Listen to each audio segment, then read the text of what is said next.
Namun, pada saat ini, dia melihat bahwa Kaisar Pedang Gila telah melepaskannya lagi, membelakangi dia, dan menoleh ke belakang, seolah-olah ini akan membuat mantan tak terduga. Wah, kamu adalah ras manusia? Itu harus diperoleh dan diubah menjadi dewa pedang bawaan. Lalu, tampaknya cara terbaikmu adalah cara pedang?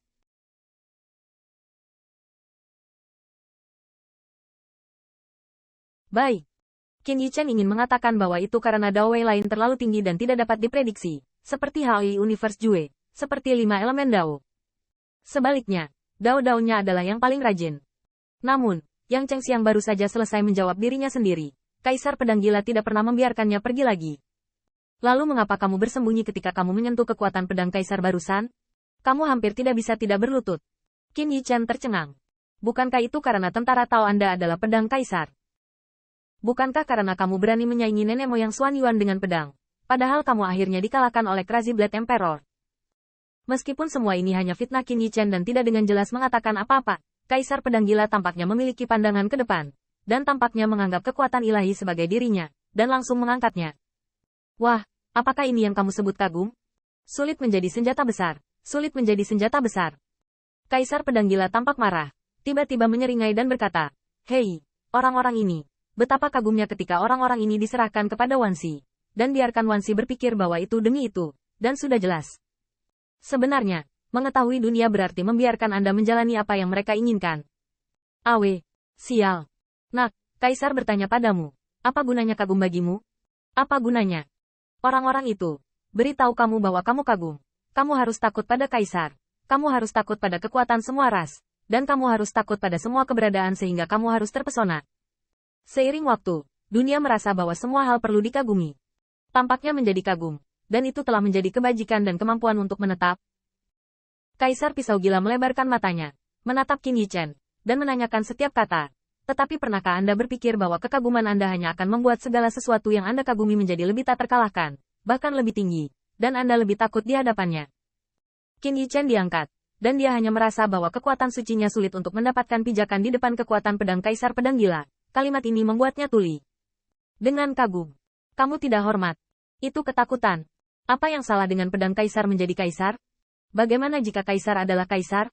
Jika Kaisar ingin membunuhmu, dia tidak akan mengampuni kamu hanya karena kamu kagum.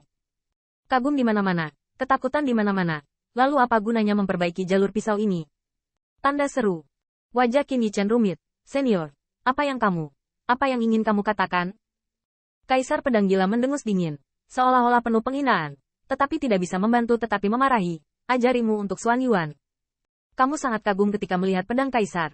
Bagaimana dengan dewa-dewa kuno itu? Klanmu tidak berbagi surga, dan tidak ada rasa hormat sama sekali, dan sisanya hanya ketakutan.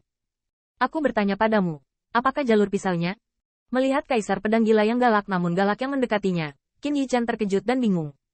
Pisau Dao. Pedang Dao. Itu pisau di tangan. Jika langit menghalangi saya akan memotong langit. Jika dewa memblokir saya akan memotong dewa. Mengatakan itu adalah pelajaran. Tetapi Kaisar Pedang Gila itu sepertinya bertanya dan menjawab. Wah, betapa tajamnya pisau adalah satu hal. Tetapi berani menggunakan pisau adalah hal lain. Zantian membutuhkan pisau untuk memotong. Dan dasar pemikiran pisau itu adalah menembakkan pisau. Kamu telah memotong murid leluhur hitam. Karena kamu pikir kamu bisa memotongnya. Jadi kamu berani menggunakan pedang. Dan jika kamu tidak sebaik dia, kamu tidak akan menggunakan pedang, kan? Murid Heiju. Tanda seru. Qin Yichen terpana. Ternyata Tuan Kaisar bernama Heiju. Saya bertanya apakah Anda? Namun, tanpa menunggu Qin Yichen memikirkannya, dia mendengar Kaisar Pedang Gila meledak, mengguncangnya lagi. Kaisar Pedang Gila menatap Qin Yichen dengan saksama, membuat Qin Yichen merasa bahwa di bawah mata itu, semua pikirannya sulit untuk disembunyikan, dan bahkan pikirannya yang belum dia introspeksi dapat dilihat oleh Kaisar Pedang Gila. Itu yang kau pikirkan. Apakah ada yang memberitahumu bahwa ketika Kaisar datang ke Xuan Yuan, dia benar-benar tahu bahwa dia bukanlah lawan Xuan Yuan? Qin Yichen terkejut. Tentu saja tidak ada yang memberitahunya. Tapi Anda tahu bahwa Anda bukan lawan leluhur Xuan Yuan, dan apakah kamu masih ingin menghina diri sendiri?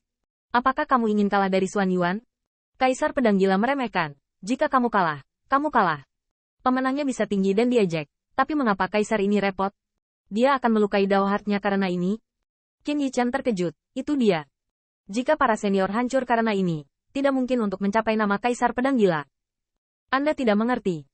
Tanpa diduga, Kaisar Pedang Gila berteriak lagi. Nak, kamu sebenarnya ingin mengatakan bahwa jika kamu tidak bisa Video kali ini mengalahkannya, jangan mencabut pedangmu. Berlatih meditasi. Dan suatu hari kamu akan melampauinya. Ini bijaksana. Inilah cara untuk menang. Kaisar ini tidak berpikir ada yang salah dengan bersikap hati-hati. Ada dua cara yin dan yang di dunia ini. Namun, segala sesuatu di dunia ini tidak pernah menunggu sampai Anda siap. Kaisar Pedang Gila menatap Qin Yichen, mengatakan kata demi kata, dan musuhmu tidak akan menunggu sampai pedang sihirmu tak terkalahkan sebelum berbalik melawanmu. Katakan dengan hati-hati apa yang dikatakan Kaisar. Pikiran Qin Yichen bergetar. Dia tahu kekuatan Kaisar Pedang Gila. Jika bukan karena kata-katanya yang membual, maka dia akan berani melawan para dewa kuno dan mengklaim untuk menekan keberadaan para dewa kuno. Meskipun pidatonya meledak-ledak dan kepribadiannya canggung, dia tampaknya memiliki kebijaksanaan yang besar. Qin Yichen dengan hati-hati menutup matanya dan merasakannya untuk waktu yang lama, tetapi tiba-tiba mengerutkan kening. Meski dia tidak membukanya, Kaisar Pedang Gila masih berteriak dengan marah. Nak, apa kau ingin mengatakan bahwa apa yang dikatakan Kaisar kedengarannya tidak masuk akal? Qin Yichen terdiam sesaat dan mengangguk lemah. Dan Kaisar Pedang Gila bahkan lebih marah. Apakah ini omong kosong? Apakah ada kebijaksanaan yang besar? Anda keturunan. Anda hanya tahu kekuatan tak terbatas dan tak terbatas saat Anda berkultivasi. Tetapi Anda tidak tahu apa Dao Zijian itu. Alasannya sesederhana itu. Kaisar sudah mengatakannya dengan sangat jelas. Dan itu tepat di depan Anda. Crazy Blade Emperor menggendong tangannya di punggungnya. Beberapa rambut panjang berantakan berkibar. Dan berkata dengan bangga. Hal yang paling diperlukan di dunia ini adalah idiot. Karena para idiot ini berbicara terlalu banyak tentang kebenaran. Itu membuat dunia merasa bahwa kebenaran bukan lagi kebenaran. Tapi omong kosong. Anda harus ingat bahwa kebenaran selalu merupakan kebenaran. Dan kebenaran tidak akan terguncang oleh sedikit pun orang yang berbicara dan mencerahkan. Kebenaran selalu kebenaran. Qin Yichen bergumam pelan, sepertinya memiliki pemahaman yang jelas. Tidak. Tepatnya, dia mengetahuinya sejak lama, dan dia bahkan merasa bahwa Dao-Dao seharusnya seperti ini. Tetapi semua yang dia alami membuat pedangnya lebih kuat dan lebih tumpul. Dan teguran dari Kaisar Pedang Gila itu sepertinya menembus lapisan kabut yang menyelimuti jalan pedang. Bahkan 10.000 jalan, menunjuk langsung ke jalan pedang ke kedalaman. Tapi itu sederhana. Qin Yichen merenung dengan hati-hati. Lapisan kabut ini tidak dilemparkan oleh Kaisar Pedang Gila, tetapi melekat di dunia ini. Jika Anda ingin mematahkan kepalsuan dan kembali ke kebenaran, Anda tidak dapat dan tidak boleh bergantung pada Kaisar Pedang Gila, tetapi juga pada diri Anda sendiri. Lapisan kabut ini tampaknya dibentuk oleh ribuan jalur di dunia. Tidak bisa disentuh, tetapi paling sering disebut belenggu di dunia. Lapisan kabut ini sepertinya tidak ada habisnya, tetapi rapuh dan rapuh Qin Yichen merasa hati-hati. Tampaknya hanya dengan memegang pisaunya sendiri dia dapat memotong kabut dan mendengar Tao, dan melihat Tao.